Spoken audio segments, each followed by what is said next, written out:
Ang pagsisilang ng sanggol ang marahil pinakamasakit na karanasang pagdaraanan ng isang babae.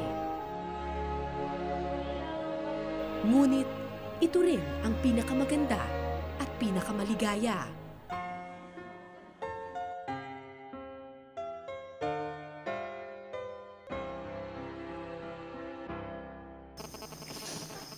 Pero may ilang mga babae na hindi ganito ang karanasan.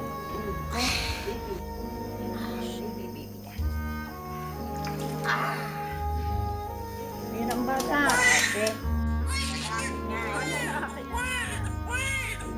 Paglabas kasi ng bata, ibang ina na ang kukuha.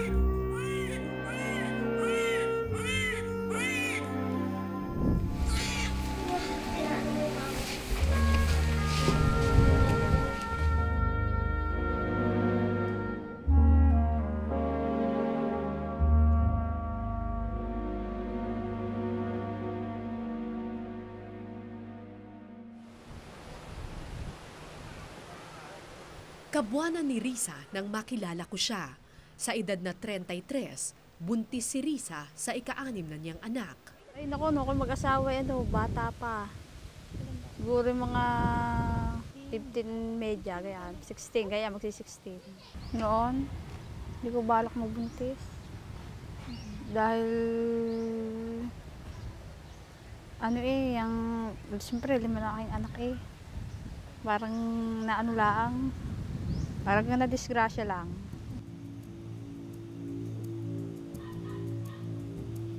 Pero imbis na biyaya, problema ang tingin ni Risa sa batang kanyang dinadala. Tulad nga sa ganyan, walang trabaho. Siyempre, hindi maiwasang nag-aaway. Siyempre, nais ko, walang trabaho. Hindi ka naghahanap ng trabaho, ganyan, anak pa ako. Hindi minsan nagagalit ako. Kaya minsan nasagi sa akin, adapt ko na lang kaya ang aking anak. Walang trabaho ang asawa ni Risa. Nagdesisyon na silang ipaampon ang bata. Pero sa bayang ito sa probinsya ng Quezon, iba ang estilo ng pagpapaampon. Sahod lampin kung kanilang tawagin. Pagkalabas kasi ng bata sa sinapupunan, nakaabang na ang bagong magulang. Pagkaanak po, binibigay na namin sa kanila, tapos aalis na sila. Yun na po yung sahod lampin namin tinatawag kasi direktahan pong iaabot na namin yung baby sa kanila. Pagkalabas doon sa ano. Pagkalabas sa nanay, opo, sasahurin na ng lampin. Opo, di bihis po, babaluti na. Inaabot na po namin, naalis na sila. Hindi na niya makikita yung baby niya? Hindi na po. Mahigit 3,000 na ang naipaanak ni Aling Nelia bilang kumadrona. Daan-daan na rin daw ang mga batang pinasahod lampin niya. Aniya sa sahod lampin, sadyang di na nila pinapahawakan o pinapakita man lang sa tunay na ina ang sanggol na kanyang isinilang. Hindi na po. Parang direktahan na po. Dire-diretso na po yun. Kukuhanin nila yun. Kaya bagong opo, nanay. opo. Para sila na yung kikilalanin Opo, niya. yun. Para mas maganda yung banding. Yan. Yung banding nila. Parang hindi na nakadikit. Ano yan? Hindi na po nakadikit doon sa tunay na nanay. Di ang banding na andun na po sa kukuha. Hindi na bago ang sahod lampin. Matagal na raw itong kalakaran. Katunayan, mismo si Risa, ipinasahod lampin rin ng sariling ina. Ngayon, tila umuulit ang tadhana. Si Risa naman ngayon ang magpapaampon sa kanyang bunso. Pero may kondisyon. Paampon ko pag babae. Kasi marami na akong anak na babae 4 na yun. Pag lalaki naman, ayaw ng mga mister. Sa kabilang dulo ng riles, may isang babae pa raw na nagdadalang tao. At tulad ni Risa, sahod lampin rin ang balak niya.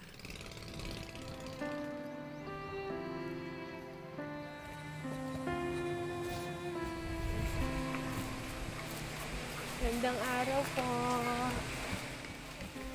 Isang babaeng may kalong na bata ang sumalubong sa akin sa bungad ng kubo.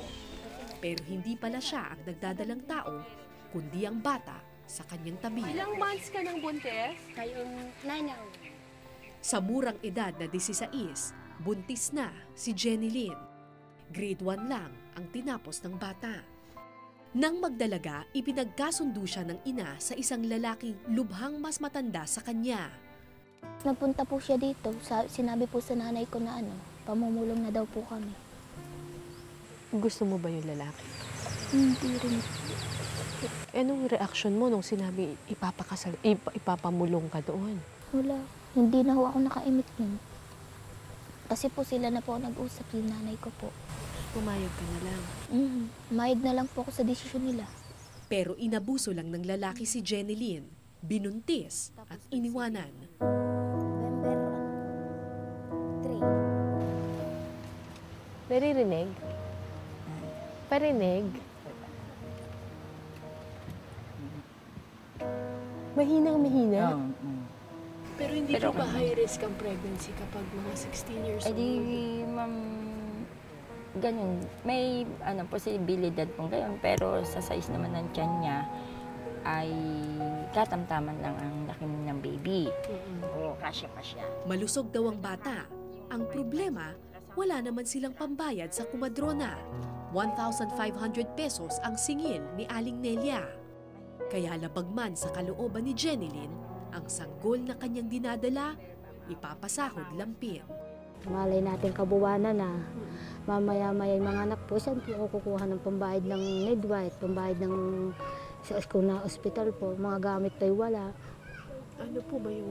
Alcohol, bulak, mga sari-sari, mga tiki-tiki, ganyan po, habon, wala po akong makukuha na ng pera dito. Walang trabaho nga po kami mag-asawa. So, babayaran na lang yun ang aampon? Opo. Ano pa po? May bibilin pa po iba? Wala na, mga alcohol lang. Alcohol? Tsaka yung bibigyan yung Bulak. ina. Yung ina, yung pampalakas na pagkain ng ina. Bibigyan ng pera? Oo. Magkano po yun? Ay sabi po, libo daw binibigyan. Huwag daw ako pumayag na kung hindi ako bibigyan ng mga 5,000, ganyan.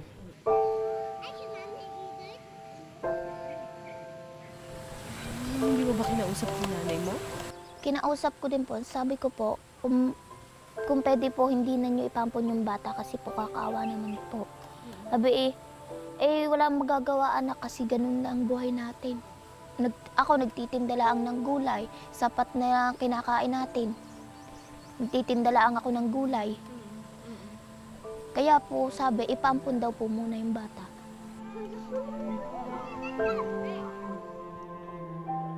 Naalala ko si Risa. Matuloy kaya ang pinabalak niyang sahod lampin?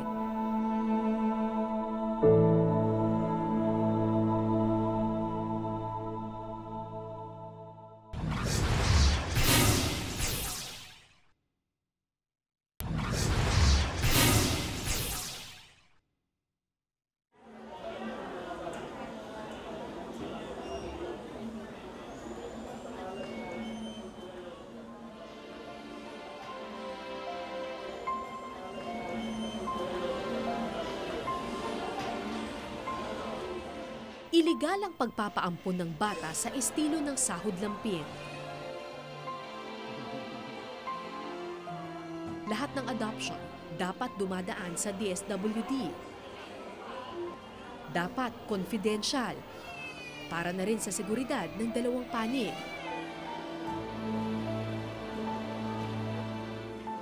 Oras kasi na pinaampun mo ang anak, wala nang bawian. Ilang beses mo man itong pagsisihan.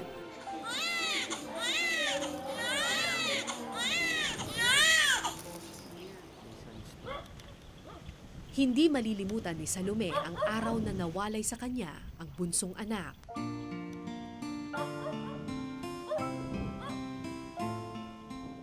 Kasi hirap na hirap kami noon eh. Wala siyang trabaho, wala din ako. Iniisip ko noon na baka mamaya, mapano din lang ang bata. Magaling pang ipampo na lang. Kasi baka yun, hindi namin matustusan. Ang dami na namin anak eh.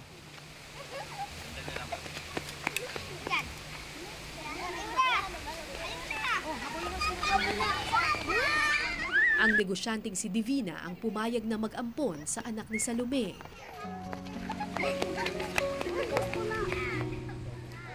Inako niya lahat ng gastusin sa pagbubuntis at panganganak.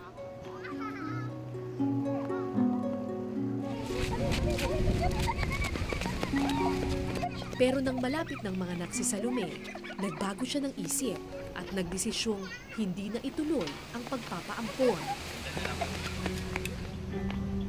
Pero naikasana ng asawa ang kasunduan. Naawa ko sa bata eh.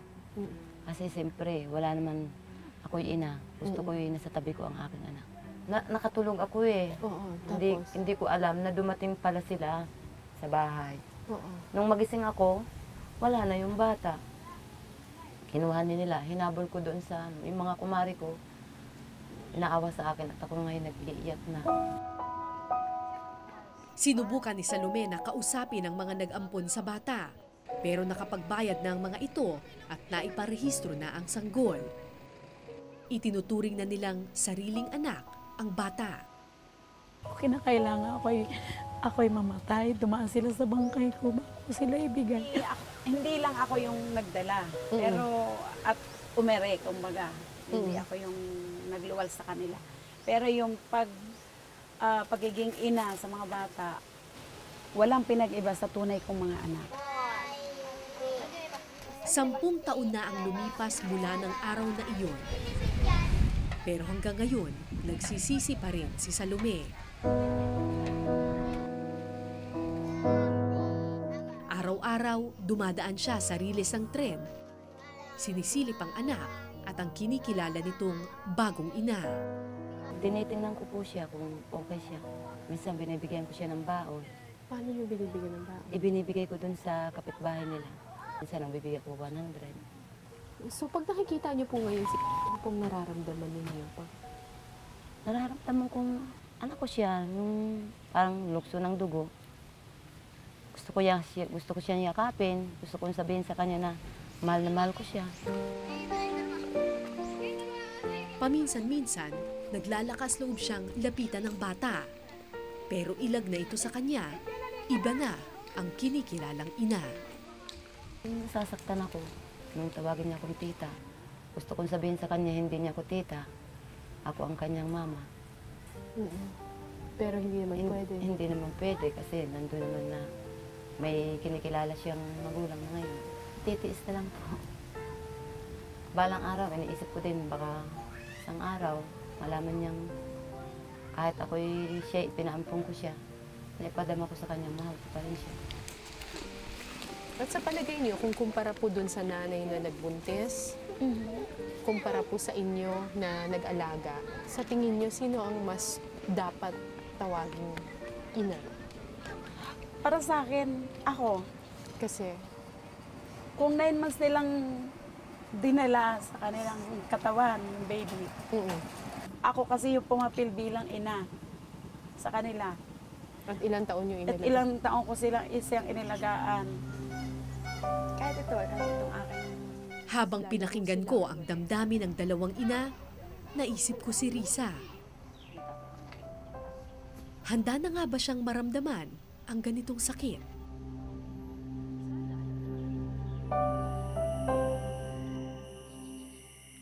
Alas 2 ng madaling araw, dumating ang oras ng pagsisilang. Bumulong ako ng dasal. Sana maging lalaki na lang ang anak ni Risa para di na niya ito ipaampon.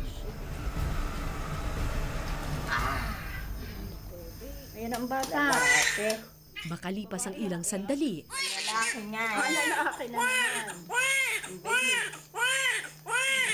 lalaki ang anak ni Risa.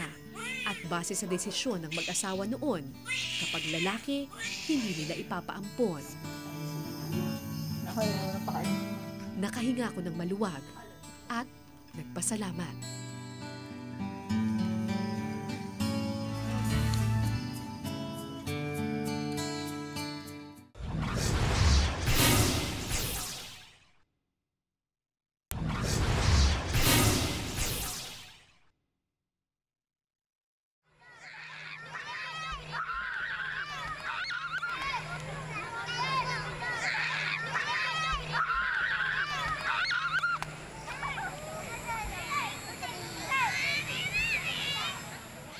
Kinabukasan, binisita ko si Risa at ang kanyang bagong silang na sanggol. Gusto po. Hi, ito ba si baby? May pangalan na? Wala pa. Tuwang-tuwa ako sa maliit na nilalang sa tabi ni Risa. Gusto ko na magka-baby ulit. Nakakabighani ang maamo nitong mukha. Pero napansin ko, tulala at halos walang emosyon ang mukha ni Risa. Ni hindi man lang niya hinahawakan o kinakalong ang sanggol. Hindi rin niya ito pinapasuso. Sa bote lamang umiinom ang bata. Tanghaling tapat man sa init, ramdam ko ang lamig ni Risa sa kanyang anak.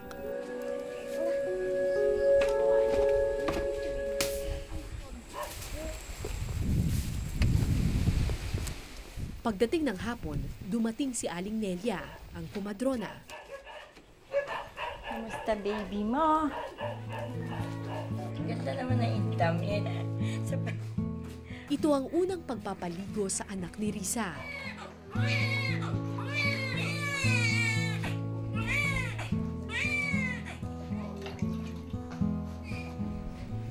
Pero ni hindi man lang tumulong si Risa sa pagpapaligo. Ang kumadrona ang gumawa ng lahat.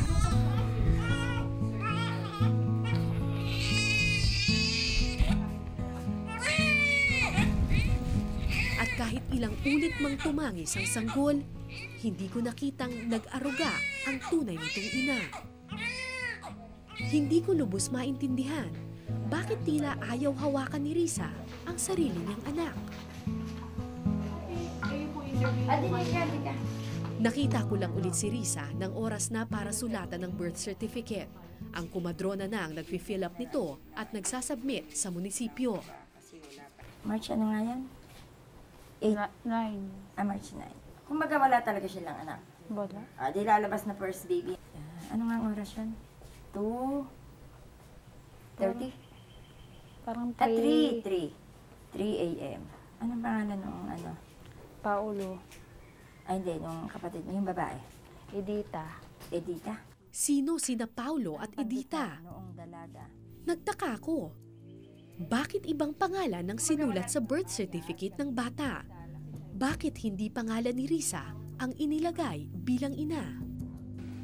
Nalaman ko na ipapaampun pa rin pala ni Risa ang kanyang anak. Ba't mo naisip na kayo niya?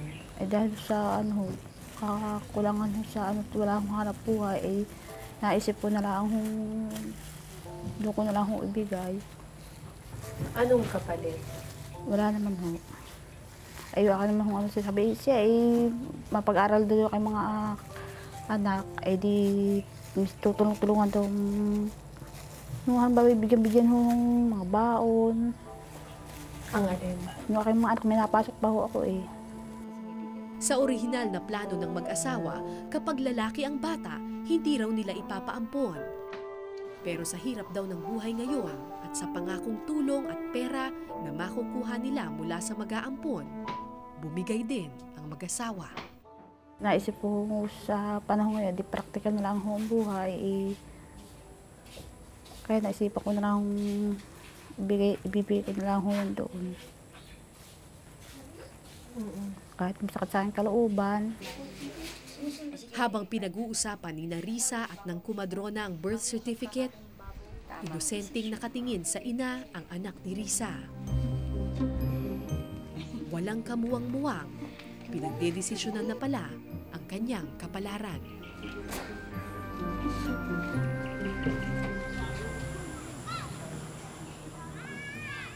Kinabukasan, binalikan ko ang bahay ni Risa. Kinabahan ako. Wala sa papag si Risa at wala na rin ang sanggol niya. Ay, hi! Ba't nandito kayo? Wala kayo dun sa labas? Sa loob ng kwarto ko sila natagpuan. Ito ang unang pagkakataon na hinagkan ni Risa ang kanyang anak. Pero ito na rin pala ang huling pagkakataong mayayakap niya ito.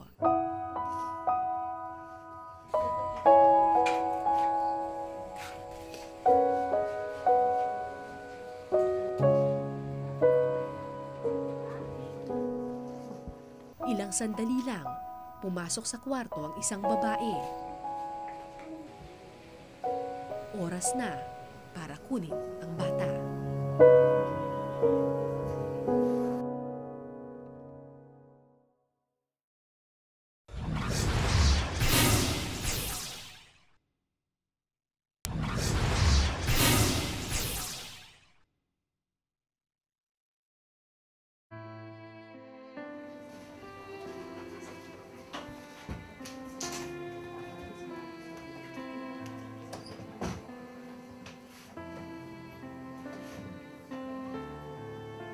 Ilang minuto sa loob ng kwarto ang magiging bagong ina ng anak ni Risa. Ilang beses nitong hiningi ang bata, pero mahigpit ang kapit ni Risa sa kanyang anak. Pasensya ka na sa iyong magulang. Sana at lumaki ng mabait, bata. Huwag kang barambado. Sana kung maintindihan mo kung bakit ikaw pinaampun ko. Sana huwag siyang magagalit sa akin.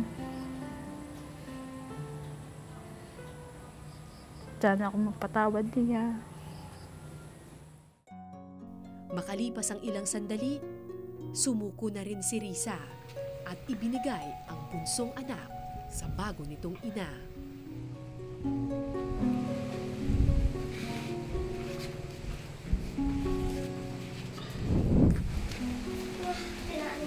Para sa akin, kinukuhanan din mo na aking anak na yan. Hindi para kung nakakapagdilim mo sa aking sarili.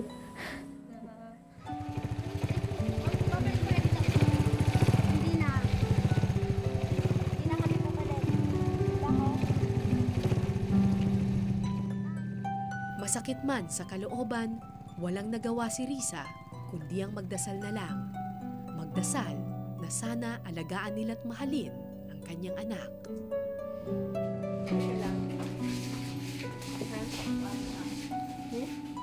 Hindi ko alam kung ano ang sasabihin ko kay Risa. Di ko alam kung paano ko siya patatahanin. Wala akong nagawa, kundi ang siya'y yakapin.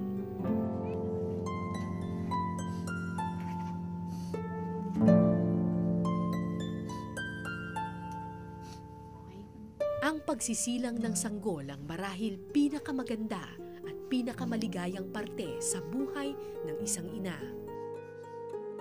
Pero minsan, ito rin ang pinakamasakit. Ako po si Cara David at ito po ang Eyewitness.